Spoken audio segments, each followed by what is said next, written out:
कहने वाले गांव घर में बहुत ज़्यादा मिल जाते हैं, जो कहीं से घुमाकर कहीं कथा कह देते हैं। तो वर्ष से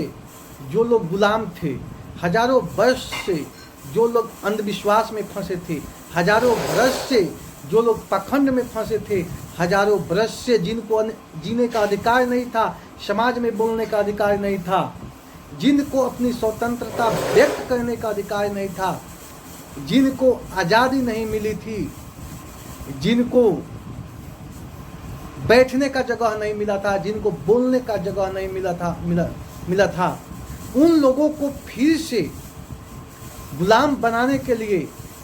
पाखंड अंधविश्वास में ले जाने के लिए इन बाबाओं का जो अभियान चल रहा है, और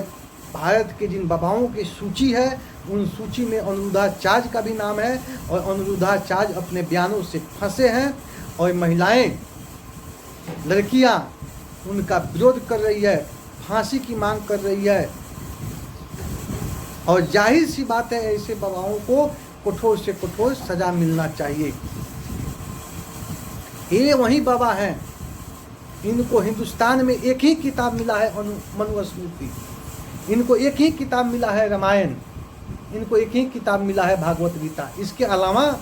इन बाबाओं को हिंदुस्तान में कोई किताब नहीं मिला है। अरे हिंदुस्तान किताबों का एक जकीरा है, हिंदुस्तान किताबों का एक असंख्य तारामंडल है, हिंदुस्तान किताबों का, पुस्तकों का, इतिहासों का, राजनीति का, भूगोल का, अर्थशास्त्र का, विज्ञान का, ज्ञान का एक बहुत बड़ा समुद्र है। तो तुम केवल मनुस्मृति, रामायण, महाभारत, गीता पर ही कथा कहते हो, न तुम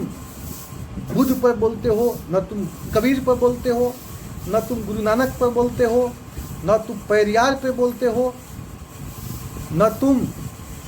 APJ अब्दुल कलाम पर बोलते हो, न तुम लाल बहादुर शास्त्री पर बोलते हो, न तुम भगत सिंह पर बोलते हो, न तुम समाज परिवर्तक किसी विचारक पर बोलते हो। बस तुमको एक ही किताब मिला है रामायण, रामायण पर बोलते हो। ठीक है, तुम राम पर भी बोलते हो, तो राम के समय का भूगोल, राजनीति, ज्ञान, विज्ञान पर बोलो, राम के समकालीन इतिहास पे बोलो। तुम कृष्ण पे बोलते हो तो कृष्ण के इतिहास पे बोलो, कृष्ण के समकालीन राजनीतिक प्रवेश पे बोलो, कृष्ण के जो राज का भौगोलिक बनावट था उस पर बोलो। तुम अशोक पर नहीं बोलोगे, तुम अशोक पे बोलो, तुम अशोक पे बोलना शुरू करोगे, 1000 गीता एक जगह रख दोगे और एक अशोक का जीवन एक जगह रख दोगे तो बराबर होगा। तुम 1000 मनुस्मृति की किताब एक जगह रख दो और अशोक के काज पे बोलो तो एक बराबर होगा, उससे अधिक होगा, कम नहीं होगा। तो तुम उन पर नहीं बोलोगे, तुम उसी चीज पर बोलोगे जिस चीज पे और जिस चीज से भारत की मूर्ख जनता को, शोषित पीड़ित जनता को तुम शोषण करते आए हो, और फिर उनको गुलाम बनाने के लिए, मानसिक रूप से गुलाम बनाने के लिए उसी पर तुम बोलोगे कि किस तरह भारत की अधिकांश जनता को फिर से गुलाम बनाया जा सके। हजारों वर्ष के अथक प्रयास से जिन लोगों को जीवन में हल्का प्रयास आया था, जिन लोगों को वैज्ञानिक रूप से सोच मिला था, जिन लोगों को हल्का सा आज़ादी, स्वतंत्रता का स्वाद चखे थे, उन्हीं लोगों को फिर से गुलाम बनाने का जो ये अभियान भारत के धर्म गुरुओं ने फैला रखी है, और इनकी जो बयान है जिससे समाज में महिलाओं के आबरू को ठेस पहुंचा है, इन लोगों को कड़ी से कड़ी सजा मिलना चाहिए। तो आप देख रहे हैं ग्राम स्वराज 24 न्यूज। देश के जाने माने कथावाचक अनिरुद्धाचार्य, ऐसे हम उनको कथावाचक नहीं मानते हैं, वैसे वैसे कथा आप उनको जो कहे, साधु कहे या असाधु कहे या लंपट कहे,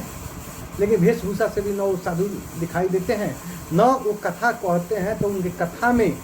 वो ऐसा कोई रस है जो उनके साधुत्व का बोध करा सके। तो आप देख रहे हैं ग्राम स्वराज 24 न्यूज। अनिरुद्धाचार्य अपने कथा वाचन के दौरान जो अभद्र, अशब्द, तुच्छ, घृणित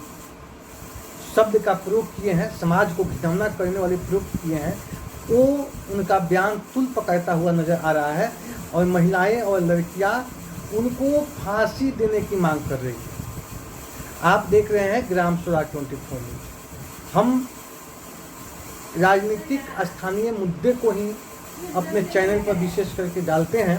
वर्ग संघर्ष को डालते हैं, लेकिन आज सोचे कि इस राजनीतिक लोकतांत्रिक देश में जब साधु संत अपना हस्तक्षेप कर रहे हैं, जब साधु संत इस लोकतंत्र और राजनीति में अपना भाग और किस्मत आजमा रहे हैं, इस सरकार को चलाने गिराने में हाथ बढ़ा रहे हैं, तो हम क्यों नहीं इन पखंडी बाबाओं को धजिया उड़ाने में थोड़ा सा हाथ बढ़ाएं। तो अनिरुद्धाचार्य जो जाने माने, आप जाने माने भले कथावाचक कहते हैं, लेकिन हम समझते हैं उनसे अच्छा कथा कहने वाला गांव घर में लोग हैं। क्योंकि गांव घर में जो लोग कथा कहानी कहते हैं उनसे कुछ शिक्षाएं मिलती है, लेकिन ये जो देश के बड़े बड़े कथावाचक हैं, जिसमें अनिरुद्धाचार्य का भी नाम आता है, इनके कथावाचन से शिक्षा मिलने के बाद तो हटाइए, समाज में गलतफहमी और यह एक ऐसा लाबराई रूपी नाव, माने झूठ रूपी नाव पर बैठाकर नासमझ मूर्ख जनता को ऐसे जगह ले जाते हैं जहां वो एक बार फिर गुलाम बन जाए तो हजारों वर्ष वो गुलाम बने रहें। बहुत संघर्ष के बाद, बहुत मेहनत के बाद, बहुत एक जंग के बाद, हजारों वर्ष के अथक प्रयास से जिन लोगों को थोड़ा सा आज़ादी मिली थी, जिन लोगों को थोड़ा सा स्वतंत्रता मिली थी, जिन लोगों को इस समाज में ऊंचे उठने का जगह मिला था, इस समाज में कुछ आगे बढ़ने बोलने बैठने का जगह मिला था, इस समाज में अपना विचार प्रकट करने का अधिकार मिला था, जीने का अधिकार मिला था, बोलने का अधिकार मिला था, उन लोगों को फिर से मानसिक रूप से गुलाम बनाने वाले एक कथावाचक की जो श्रृंखला है, इन श्रृंखलाओं में अनिरुद्धाचार्य का भी नाम आया है। और यही अनिरुद्धाचार्य हैं, कहा जाता है कि भेड़िया का खाल जो उड़ता है वो एक न एक दिन चिन्हा जाता है, बगरुपिया शैतान भी चिन्हाता है। तो धर्म के नाम पर पखंड फैलाने वाले, अंधविश्वास में ले आने वाले अनिरुद्धाचार्य का मुंह से एक ना एक दिन ये स्पष्ट हो गया कि हम बाबा नहीं बल्कि मूर्ख बनाना, पखंड फैलाना, यही हमारा काम है। आपको पता है, एक छोटी सी बात से हम आपको ये बात समझाना चाहते हैं कि दक्षिण भारत में तलानी जो रमन थे, एक बार एक कहानी में एक प्रसंग आता है कि बहुत सारे विद्वान थे और एक विद्वान राज दरबार में आया और कहा कि हमारी मातृभाषा को जो पकड़ लेगा उसको हम बहुत सारा इनाम देंगे। और ये राज के मान सम्मान का भी एक चुनौती हो गया। तो सीढ़ी पर जाते वक्त तलानी रमन उनको ढा दिए तो वह अपनी मातृभाषा में उनको गाली देने लगा और तलानी रमन उसको पकड़ लिए। तो ठीक उसी प्रकार जो धर्म के व्याख्यान करने वाले, गीता का व्याख्यान करने वाले, रामायण का व्याख्यान करने वाले एक कथावाचक जो हैं, अंततो गतवा कहीं ना कहीं अपने मुंह से वैसे शब्द ये बोल ही देते हैं जिससे पता चल जाता है कि साधु नहीं, ये बाबा नहीं, ये कथावाचक नहीं, ये तो पखंडवाद फैलाने वाला, अंधविश्वास फैलाने वाला और गुलामी के जंजीरों में उन मनुष्यों को फिर से जकड़ने वाला बाबा है, जो हजारों वर्ष के अथक प्रयास से, जिनके रोशनी में, जिनके मस्तिष्क पे, जिनके जीवन में हल्का सा प्रकाश आया था, इस प्रकाश को भी खत्म करने वाला ये कुछ बाबाओं की नाम है, जिनकी सूची है। उन सूची में अनिरुद्धाचार्य का भी नाम आता है और अनिरुद्धाचार्य का पोल खुला है और महिलाएं जबरदस्त इनका विरोध कर रही है। महिलाओं को तो इन बाबाओं की कथा में बैठना ही नहीं चाहिए